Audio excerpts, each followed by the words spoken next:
할렐루야. 살아계셔서 지금도 우리와 함께 하신 하나님을 찬양합니다. 오늘도 하나님께서 말씀하실 것을 기대하며 이 예배 가운데 나온 사랑하는 성도님들을 환영하고 축복합니다.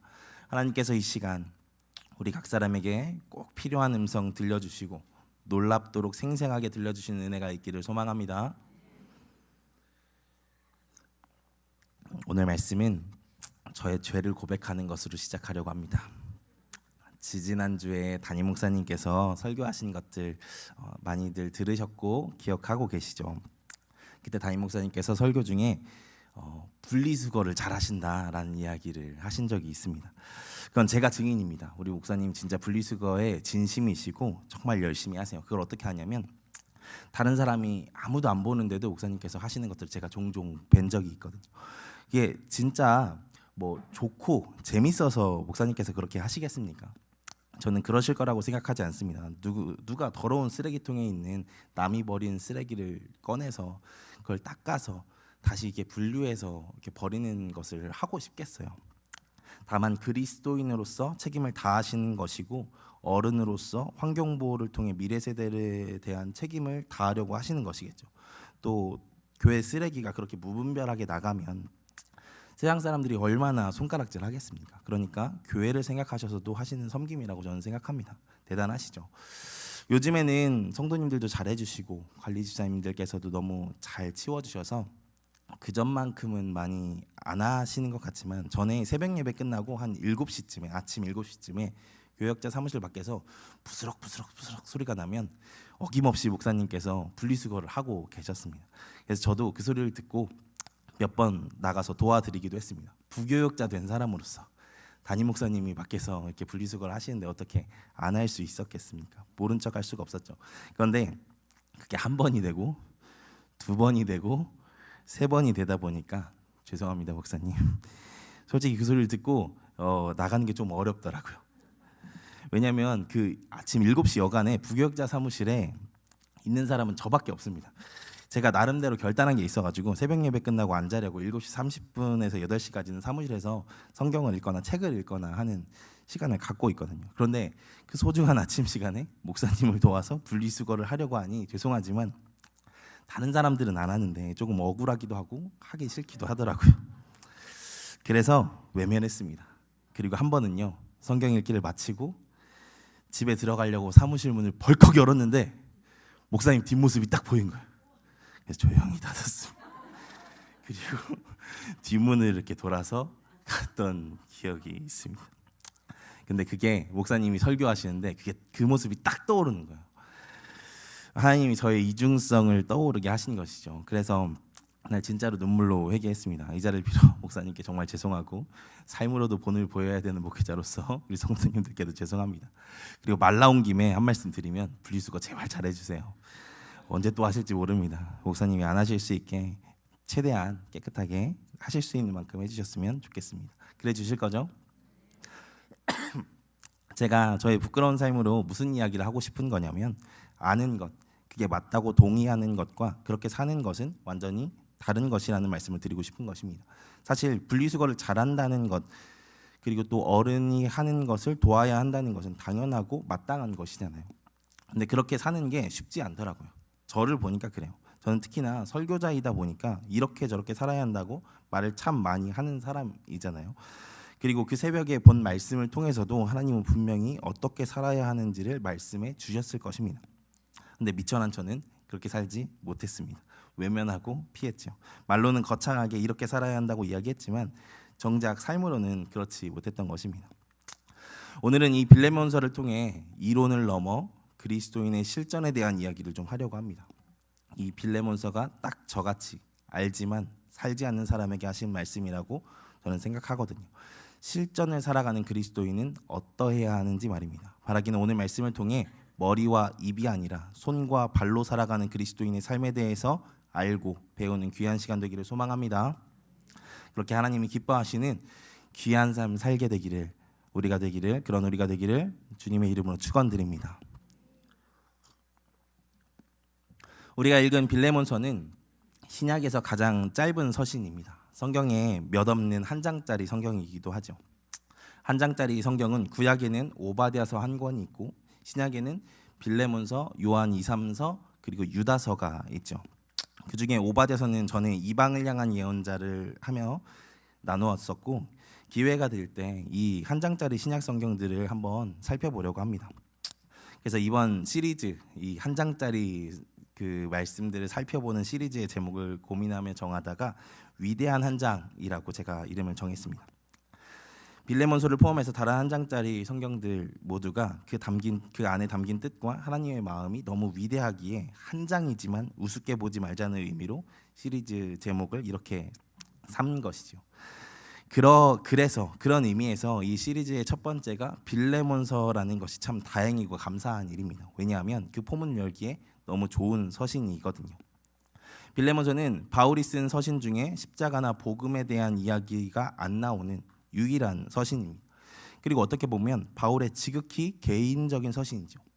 간단하게 이야기하면 빌레몬이라는 사람에게 도망친 노예 오네시모를 여기서 괄호에 넣어주시면 됩니다. 용서해주고 형제 삼아주면 좋겠다라는 내용이 이 빌레몬서 내용의 전부입니다.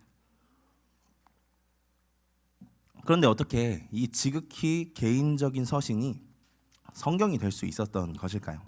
그것은 그리스도인의 삶에 어떠해야 하는지를 가장 실제적으로 보여주는 책이기 때문입니다. 바울이 그의 많은 서신에서 계속 이야기한 복음과 십자가의 사랑을 받은 사람의 삶이 세상 속에서 실제로 어떠해야 하는지를 그의 삶을 통해서 이야기해주는 책이 바로 빌레몬서라는 것이죠. 이것은 마치 한 사람의 인생을 CCTV로 그 아무도 보지 않는 그 순간들을 찍은 어떤 한 장면과도 같은 책이 바로 이 빌레몬서라고 저는 생각을 합니다. 그런데 그 CCTV로 아무도 보지 않는 그 삶의 한 자락을 찍었는데도 하나님이 기뻐하시는 또한 성경에 들어올 법한 삶을 살았다는 것이 참 대단한 의미가 있는 서신이죠. 그래서 위대한 삶이 담겨 있는 바로 이 서신이 바로 빌레몬서입니다. 그래서 저는 이 빌레몬서를 이 시리즈에 처음으로 나눌 수 있어서 참 감사합니다. 그러면 이 위대한 한 장인 빌레몬서는 언제 쓰인 서신일까요? 수요 예배 말씀의 시간은 조금 가볍게 스터디하는 의미도 있으니까 이것도 한번 짚으면서 말씀을 살펴보겠습니다. 오늘 말씀 1장 1절의 말씀 한번 볼까요? 오늘 말씀 1장 1절의 말씀 같이 읽겠습니다. 시작. 그리스도 예수를 위하여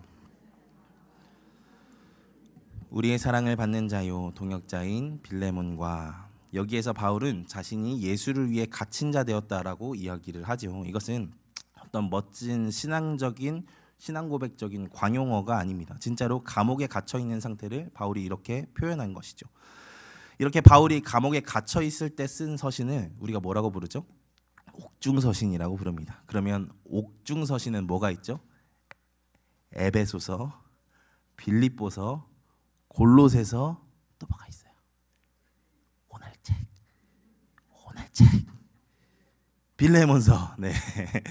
그래서 이렇게 에베소서, 빌립보서, 골로새서, 빌레몬서 이렇게 4권의 책이 있죠.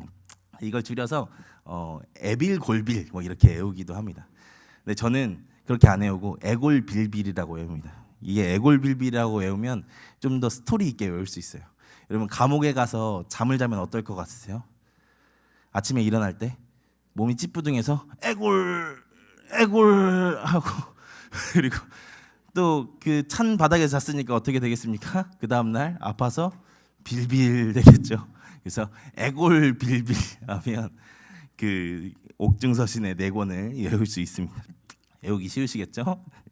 어쨌든 그런데 사도행전에서 보면 바울이 이렇게 감옥에 갇힌 상황이 3번 정도 나오게 됩니다. 먼저는 53년에서 56년 사이 언제쯤 그 에베소에 갇혔던 것을 사도행전이 기록하고 있죠. 괄호에 에베소라고 써주시면 됩니다. 53년에서 56년. 또 57년에서 60년 사이에 가이사랴에 갇혔던 것을 사도행전 21장에서 기록하고 있죠. 예루살렘 교회에 연보를 가져다 주려고 했다가 붙잡힌 그때 말입니다. 그리고 마지막으로 로마에서 가택연금됐던 61년에서 62, 3년쯤에 갇혔던 것을 사도행전에서도 기록을 하고 있죠. 그래서 마지막 3번째는 로마라고 기록하면 됩니다. 그러면 이 중에 빌레몬서는 언제 쓰였을까요? 주석을 찾아보니까 두 개의 의견이 팽팽합니다. 53년에서 56년에 있는 에베소에서 썼을 것이다 하는 의견과 아니다 61에서 62년 로마에서 썼을 것이다 하는 의견이 있습니다. 그럼 왜 그렇게 생각을 할까요? 먼저는 에베소에서 썼을 것이라고 추정하는 사람들은 로마가 오네시모가 도망치기에는 너무 먼 곳이었다라고 이야기를 합니다. 또 본문에서 바울이 빌레몬을 만나러 다시 돌아갈 것을 이야기를 하는데 그러기에도 로마가 너무 먼 곳이라고 이야기를 하죠. 우리 지도를 한번 잠깐 띄워주시겠어요? 지도를 보시면 저 파란색 동그라미가 골로새입니다. 그리고 빨간색 동그라미가 로마이죠. 그러니까 골로새에서 오네시모가 도망치려고 하면 저 바다를 한 번 건너고 두 번 건너서 가야 되는 게 로마라는 것이죠. 그러니까 현실적으로 좀 가기 어렵지 않았을까? 그리고 또 바울이 재방문한다는 이야기를 한다고 할 때도 로마에서 바다를 한 번 건너서 길을 또 걸어간 다음에 또 두 번 건너서 가기에는 조금 멀지 않냐라는 의견들이 있다라는 것이죠. 그래서 그러기에는 저 초록색 동그라미 저기가 에베소인데 에베소가 가장 적절한 곳이지 않았겠느냐라고 이야기를 하기도 합니다. 그러면 로마에서 썼을 것이라고 이야기하는 사람들은 뭐라고 이야기할까요? 일단 그들은 로마가 어떤 나라냐고 묻습니다. 로마가 어떤 나라죠? 모든 길은 어디로 통해요? 로마로 통한다. 길을 가장 잘 닦은 나라로 유명한 것이 로마이기도 하죠. 그래서 오네시모가 도망치기에 또 바울이 다시 방문하기에도 인프라가 충분했을 것이라고 이야기하기도 합니다. 그리고 고린도후서 1장 8절부터 9절을 보면 에베소에서 경험한 어려움에 대해서 이야기를 하는데 이 말씀 한번 같이 보겠습니다. 고린도후서 1장 8절부터 9절 같이 읽겠습니다. 시작. 형제들아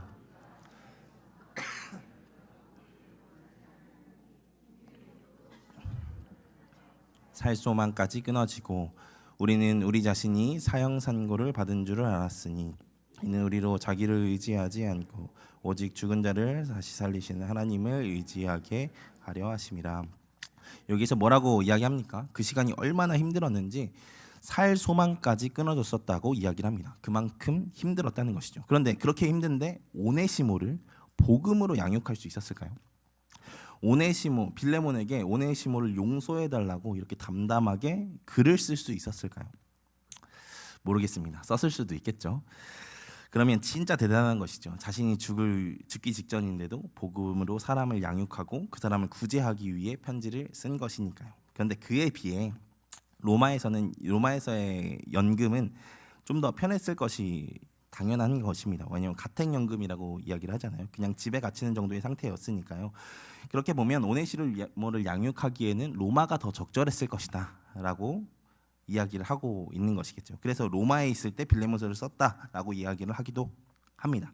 학계에서는 이 두 학설이 팽팽하게 맞서고 있다고 합니다. 저는 개인적으로 설교다 보니까 에베소에서 썼으면 좋겠다. 에베소에 쓰면 할 말이 많아지잖아요. 여러분 어려움 중에도 복음을 전하셔야 됩니다. 이렇게 뭔가 좀 더 극적으로 이야기를 할 수 있을 것 같아서 에베소에서 썼다고 하고 싶은데 근데 제가 학자만큼 잘 알지 못하고 그렇게 이야기하면 거짓말하는 게 되니까 우리 사랑하는 성도님들께서 기도를 열심히 해보시고 하나님께서 말씀해 주시면 저에게도 이야기해 주시면 감사하겠습니다. 어쨌든 여기에서 중요한 것은 이것입니다.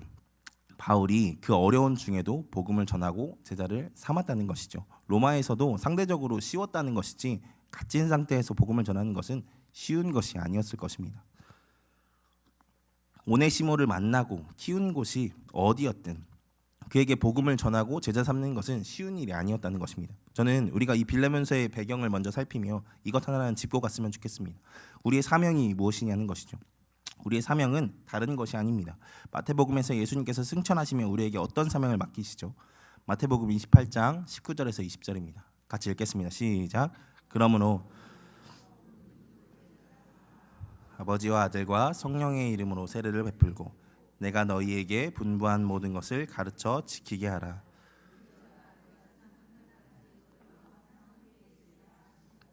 예수님은 분명히 우리에게 말씀하십니다. 모든 민족으로 제자를 삼으라고 말이죠. 바울은 그 예수님의 명령을 가장 충실하게 행한 사람입니다.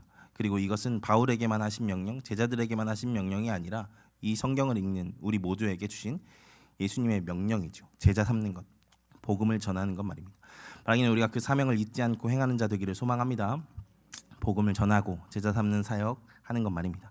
사랑하는 여러분, 여기에 대해서 우리가 핑계댈 수 없는 것은 바울은 갇힌 중에도 복음으로 그의 믿음의 아들을 낳았다는 사실이기 때문입니다. 제자 삼는 사역을 이어갔던 것이죠. 에베소에서 있었다면 살 소망이 끊어진 것 같은 중에도 로마에 있었어도 출입이 자유롭지 못하고 억울한 누명이 쓰인 중에도 그 사명을 잊지 않고 행했던 것이 바울이라는 것이죠. 그에 비해 우리는 너무 좋은 삶을 살고 있잖아요. 그래서 핑계댈 수 없다는 것입니다. 바라기는 우리도 바울처럼 그 제자 삼는 사역, 복음을 전하는 사명 감당하는 우리가 되기를 소망합니다. 그렇게 사명자로 살아가는 우리가 되기를 소망합니다. 그렇게 때를 얻든지 못 얻든지 그리스도의 증인의 삶을 살아가는 우리가 되기를 소망합니다. 그러면 본격적으로 이 빌레몬서를 살피며 특별히 이 서신에서 등장하는 인물들을 통해 우리가 그리스도인으로 배울 삶의 모습들에 대한 이야기를 좀 해보려고 합니다. 우리가 가장 먼저 살필 사람은 방금 이야기한 바울입니다. 바울은 이렇게 표현해도 될지 모르겠지만 예수님 다음으로 모든 그리스도인의 스승된 자입니다.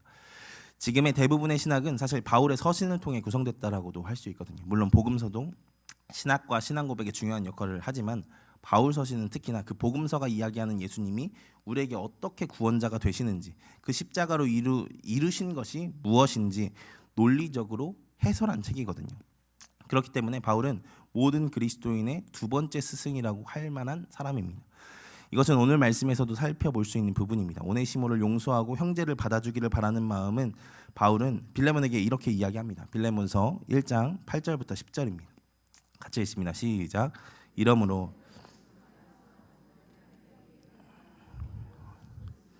도리어 사랑으로서 간구하노라. 나이가 많은 나 바울은 지금 또 예수 그리스도를 위하여 갇힌 자 되어 갇힌 중에서 낳은 아들 오네시모를 위하여. 이 말씀을 보면 바울도 자신에게 그런 권위가 있다는 것을 살짝 언급하죠. 8절에서 보면 마땅한 일로 명할 수 있으나 라고 이야기를 하지 않습니까? 당시의 스승은 제자에게 왕 같은 존재였습니다. 분명한 수직 관계가 있고 명령할 수 있는 관계였다는 것이죠. 그래서 바울도 이렇게 이야기한 것입니다. 그런데 중요한 것은 바울은 그렇게 하지 않겠다라고 이야기를 합니다. 그리고 사랑으로서 간구하겠다라고 이야기를 하죠. 간구라는 표현은 하급자가 상급자에게 무언가를 요청할 때 쓰는 말입니다. 심지어 성경에서는 하나님께 기도할 때, 사람이 기도할 때 이 표현을 쓰기도 하죠. 바울은 이 말을 통해서 왜 바울은 명할 수도 있는 일을 권하고 간구한다는 표현을 써서 부탁하는 것일까요? 바울은 이 일에서 심판자가 아니라 화해자가 되기로 결단했기 때문입니다. 괄호에 화해자라고 써주시면 됩니다. 바울이 만약에 이 일의 심판자라면 당연히 마땅한 것이니 명령했겠죠. 이게 맞는 거야, 따라와, 내가 하라는 대로 해 라고 하면서 말입니다. 근데 바울은 그렇게 하지 않습니다. 화해자가 되기로 결단했기에 빌레몬을 믿어주고 빌레몬이 오네시모를 이해하고 결단하고 용서하도록 도운 것이죠. 빌레몬서 1장 14절입니다. 빌레몬서 1장 14절 같이 읽습니다. 시작.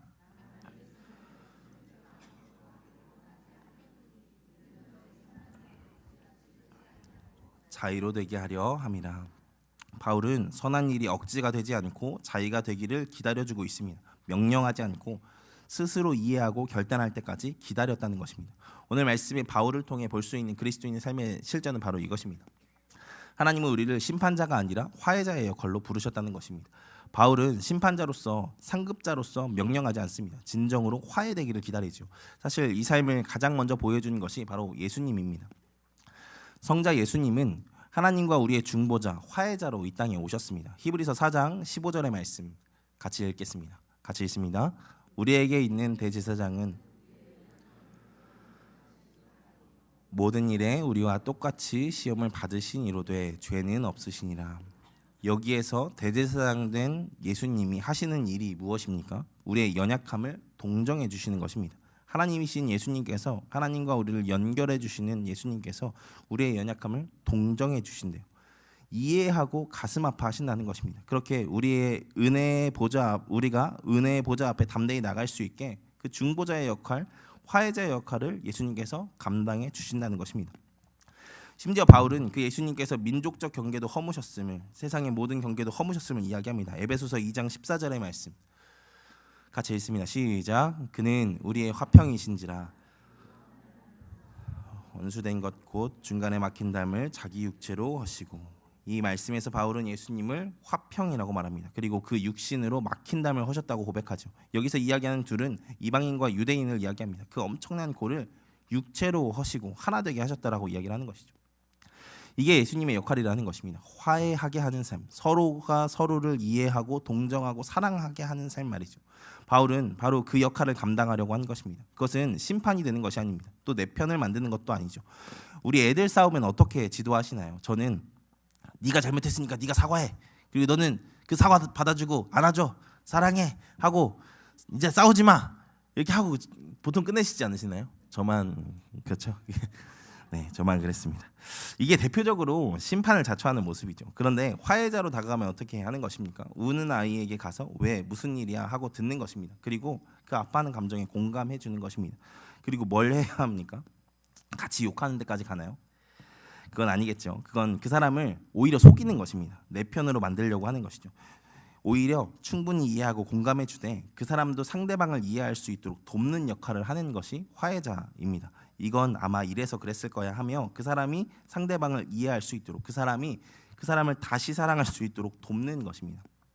이게 바로 우리 그리스도인에게 주어진 화해자의 역할입니다. 그리스도인은 편을 나누고 잘잘못을 가려주는 사람이 아닙니다. 화해케 하는 사람들입니다. 분열한 사람들을 예수님의 사랑으로 품어주고 사랑해주고 다시 하나 되게 하는 삶을 사는 자들이 그리스도인들이죠. 우리가 공동체 안에, 또한 가정 안에, 사회 안에 화평케 하는 사명을 감당한 자들 되기를 소망합니다. 내 일 아니라고 나 몰라라 하는 것이 아니라, 나에게 득도 실도 없다고 관심 끄고 사는 것이 아니라, 분열하고 반목하는 세상과 공동체 속에서 하나 되게 하는 사명 감당하는 우리가 되기를 소망합니다. 저는 그래서 그리스도인이 요즘 특히 이 시대에 기도하고 고민해야 할 것이 참 많은 시대라고 생각을 합니다. 요즘 분열과 반목이 팽배한 시대가 지금의 시대이잖아요. 요즘 세대가 분열하고 지역이 분열하고 정치가 분열하고 있지 않습니까? 같은 나라에 살면서도 서로를 마치 괴물 보듯 미워하는 사회를 우리가 살고 있지 않습니까? 그 사회와 관계 속에 하나님은 우리가 화해자가 되라고 말씀하십니다. 바라기는 우리가 이 시대 속에 그 화해자의 사명을 감당한 자들 되기를 소망합니다. 심판자가 아니라, 그들과 똑같이 네 편 내 편 나누는 자가 아니라 서로 이해하고 사랑할 수 있는 있도록 돕는 역할을 감당한 자들 되기를 소망합니다. 그렇게 화해자로서의 사명을 감당하는 우리가 되기를 소망합니다. 그리고 두 번째로 우리가 살필 사람은 빌레몬입니다. 먼저 빌레몬에 대해서 먼저 알아보면 그는 부유한 사람이었습니다. 그의 집을 교회 공동체로 모이도록 내어준 헌신된 사람이었다는 것을 말씀을 통해서 알 수 있죠. 2절을 보면 바울이 내 집에 있는 교회에게 편지한다라고 이야기를 하지 않습니까? 그 집이 얼마나 컸는지는 모르지만 다수의 사람이 모여서 예배드릴 수 있을 정도로 집이 컸다는 것을 추측해 볼 수 있겠죠. 또 오네시모와 같이 노예를 데리고 있을 정도의 재력을 가지고 있던 것을 보아 그는 분명 부유한 사람이었을 것입니다. 그리고 특별히 그는 골로새 교회의 지도자적 역할을 감당하던 사람이었다고 추측을 할 수 있습니다. 일단 오늘 말씀 2절을 보면 아키뽀라는 사람에 대해서 이야기를 하죠. 아키뽀라는 사람에 대해서 이야기를 합니다. 이 아키뽀는 골로새서에도 등장한 사람입니다. 골로새서 4장 17절의 말씀, 이 말씀 한번 같이 읽어볼까요? 시작. 아키뽀에게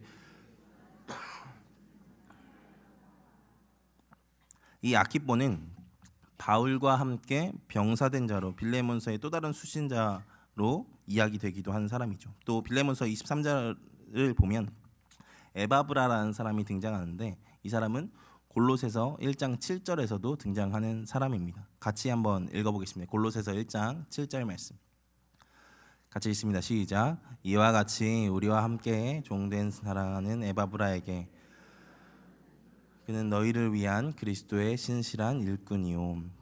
이 외에도 마가나, 아리스다고, 데마나, 누가, 빌레몬서와 로마 그 골로새서에는 이 둘 다 등장하는 인물들이 참 많이 있는 것을 볼 수 있습니다. 심지어 오늘 말씀의 주인공이기도 한 오네시모도 골로새서 4장 9절에서도 등장을 하게 되는 것을 찾아보시면 알 수 있을 것입니다. 이런 사실들로 확인할 수 있는 것은 빌레몬의 가정교회가 골로새서에 있는 교회의 일원이었거나 함께하는 공동체였다는 것을 우리가 생각해 볼 수 있습니다.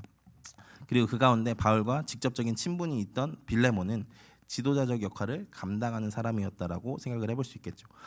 그럼 빌레몬에게 바울은 이렇게 권합니다. 빌레몬서 1장 16절입니다. 같이 읽습니다. 시작. 이후로는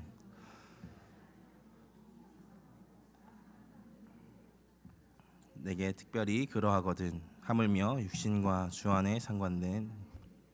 여기에서 바울은 빌레몬에게 오네시모를 종과 같이 대하지 말고 종 이상으로 곧 사랑받는 형제로 두라고 이야기를 합니다. 사실 이것은 참 어려운 요구입니다. 한편으로는 어이가 없는 부탁이기도 하죠. 도망간 종을 용서할 뿐 아니라 사랑받는 형제같이 여기라니, 가족으로 여기라니. 당신은 지금 같은 시대가 아니었습니다. 노예가 말을 안 들으면 주인이 벌하거나 죽일 수도 있는 시대였죠. 그런 시대 속에 심지어 주인에게 손해를 끼친 노예를 용서할 뿐 아니라 형제로 삼으라니, 이게 말이 되는 것입니까? 과연 빌레몬은 이 바울의 무리한 요구를 어떻게 감당했을까요? 사실 이것은 성경에서 이야기해주지 않기 때문에 알 수가 없습니다. 그런데 추측은 해볼 수 있겠죠. 저는 빌레몬이 분명 오네시모를 용서했을 것이라고 생각을 합니다. 그러니까 빌레몬서가 성경에 있지 않겠습니까? 빌레몬은 자신에게 손해를 끼친 오네시모를 미워하지 않고 사랑하기로 결단한 것입니다. 그리스도인은 그렇게 그럼에도 사랑하는 자입니다. 미움을 선택하지 않고 사랑하기로 결단하는 자라는 것입니다. 우리 하나님이 그러셨잖아요. 죄 지은 우리가 얼마나 미우셨겠습니까? 하지만 하나님은 그런 우리를 사랑하기로 결단하십니다. 그래서 자기 아들을 주셔서 우리의 죄를 감당하게 하시죠. 이게 우리가 받은 사랑입니다. 그리스도인은 바로 이 사랑을 또한 해야 하는 자들인 줄 믿습니다. 미워할 수많은 이유를 바라보는 것이 아니라 하나님의 사랑으로 사랑하는 자들이 바로 그리스도인이라는 것이죠. 제가 종종 설교 중에 이런 비유를 하는 경우가 있습니다. 우리가 결국에 천국에 가게 될 텐데 그곳에 아직 내가 용서하지 못한 사람, 미워하는 사람이 있다고 한번 상상을 한번 해보겠습니다. 그러면 여러분 그 천국이 어떨 것 같으세요? 싫어하는 사람과 같이 있는 천국. 근데 죽지도 않고 영원히 있어. 여러분 그 천국이 여러분에게 천국으로 느껴지시겠습니까? 그 싫은 사람과 함께하는 그곳이 여러분에게 천국이시겠어요? 그러면 우리가 어떻게 해야겠습니까? 이 땅에서 어떻게 해야겠어요? 하나님 제발 저 자식은 천국에 오지 말게.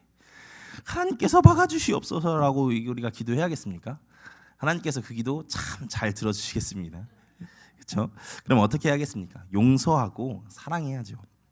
결국 그렇게 용서하는 것이, 사랑하는 것이 내 천국을 지키는 길이라는 것입니다. 그런데 이게 참 어렵죠. 빌레몬의 이름의 뜻은 사랑받는 자라는 뜻이라고 합니다. 하나님은 우리를 사랑하셨습니다. 이런 말씀에는 우리가 그 사랑 받았습니다 하는 이런 말에는 아멘이 참 쉽게 나오지만, 그러므로 그 사랑받은 자로서 빌레몬으로서 그 사랑으로 이웃을 사랑합시다 하면 참 아멘이 나오기 어렵고 주저하게 되는 것 같습니다. 진짜 쉽지 않으니까요. 하지만 우리가 하나님 나라를 믿는다면 그 세상이 나에게 진짜 천국이 되기 위해서라도 이해하고 용서하는 자, 사랑하는 자의 삶을 살아가야 되는 줄 믿습니다. 그런 우리가 되기를 소망합니다. 하나님께서 그렇게 결단한 자에게 용서할 마음도 허락하실 줄 믿습니다. 사랑의 마음 부어 주실 것입니다.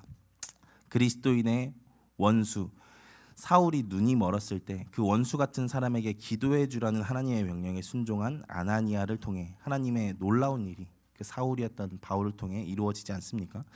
우리의 사랑의 삶을 통해 하나님께서 일하시고 역사하실 것입니다. 바라기는 우리가 말과 혀로만 사랑하는 것이 아니라 예수님처럼 빌레몬처럼 사랑하고 용서할 수 있는 믿음의 사람들 되기를 주님의 이름으로 축원드립니다. 아멘. 우리 마지막으로 오네시모의 이야기를 하고 좀 마치려고 합니다.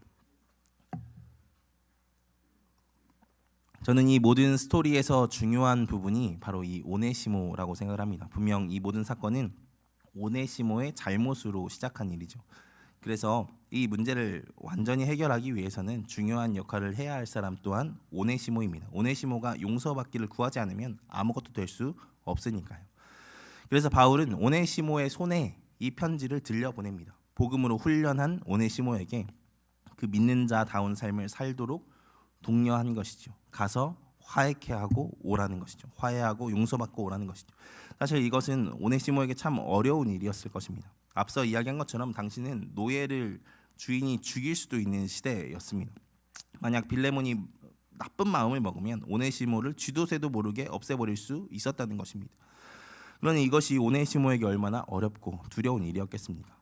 그 빌레몬을, 자신의 생사 여탈을 줄 수 있는 빌레몬을 찾아간다는 것이 얼마나 두렵고 떨리는 일이었겠어요. 그런데 오네시모는 그럼에도 불구하고 이 편지를 빌레몬에게로 가져갑니다. 두렵고 떨리지만 그럼에도 용기를 내어 빌레몬에게로 가져가죠.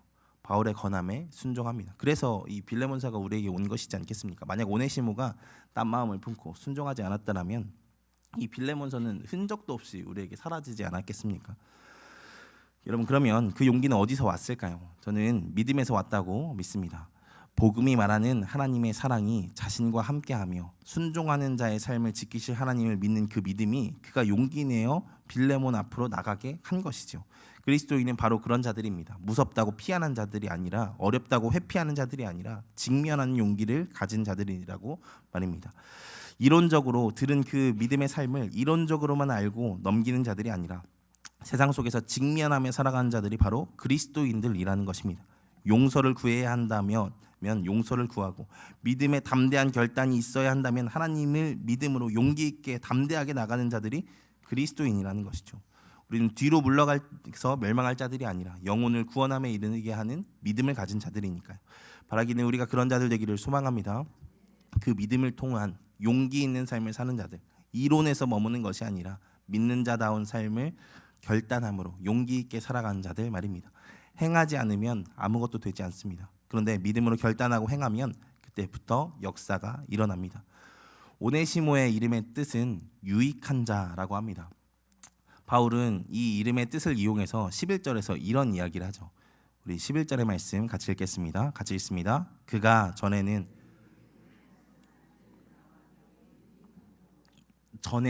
무익한 자였지만 용기를 내서 용서를 받기 위해 하나님을 믿고 나아간 오네시모는 이제 그 이름의 뜻대로 유익한 자가 됩니다.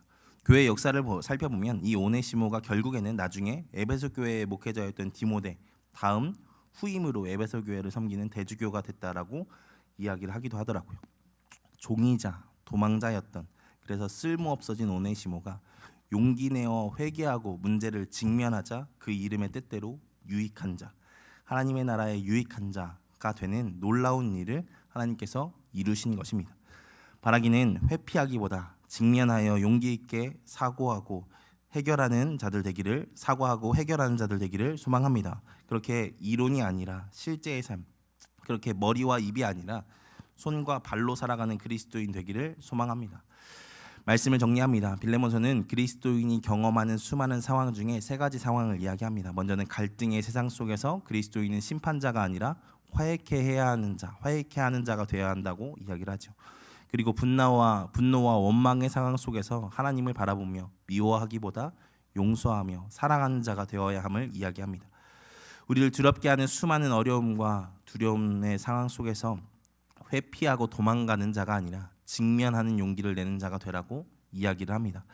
바라기는 우리가 그런 자들 되기를 소망합니다. 하나님은 지금도 그런 삶을 사는 자들을 찾으십니다. 바라기는 우리가 그런 자들 되기를 소망합니다. 오늘 말씀의 바울과 같이, 빌레몬과 같이, 오네시모와 같이 하나님이 기뻐하시는 실전의 삶을 살아가는 우리가 되기를 주님의 이름으로 축원드립니다. 우리 같이 찬양하고 기도하겠습니다.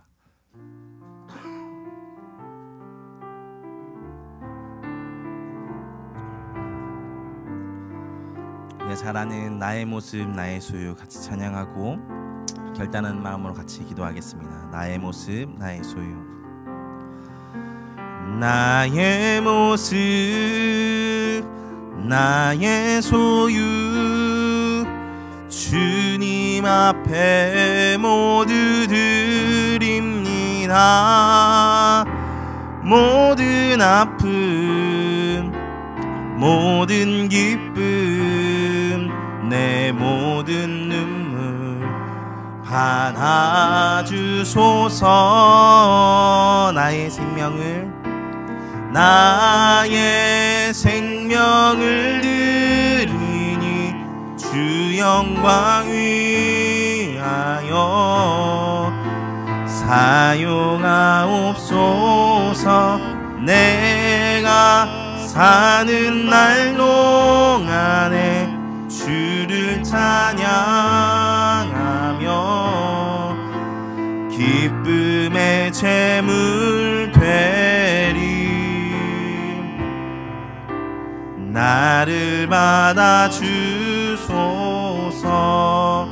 어제 일과 내일 일도 꿈과 희망 모든 소망 모든 계획 내 손과 마음 받아주소서.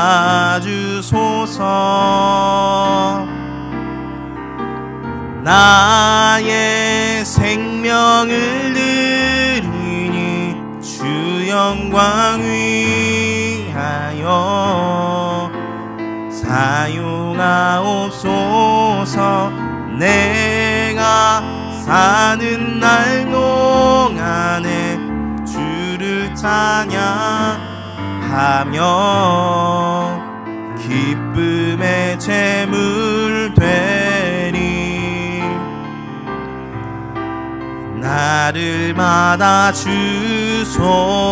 나의 생명을 드리니 나의 생명을 드리니 주 영광 위하여 사용하옵소서.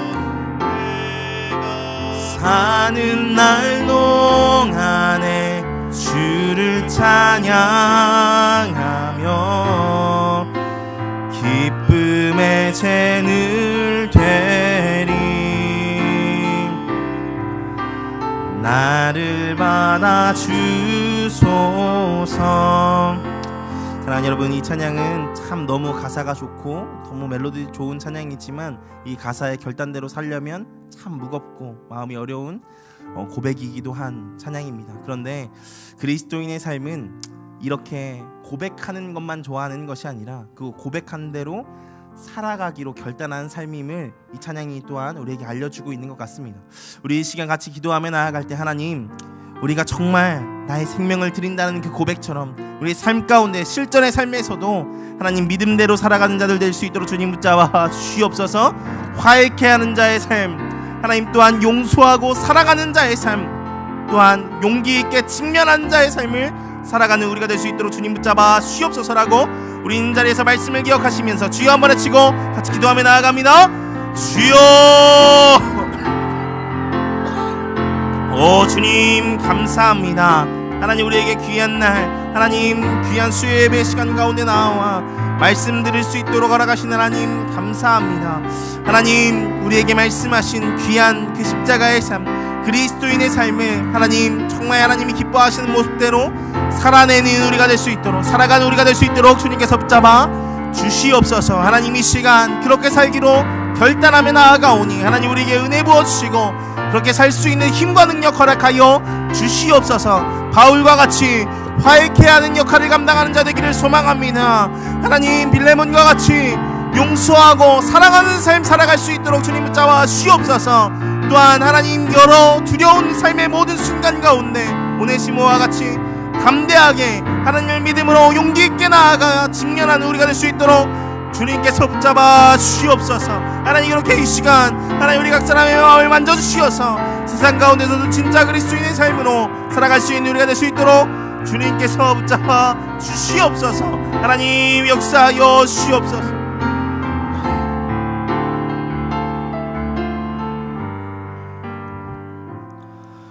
전능하신 하나님 감사합니다.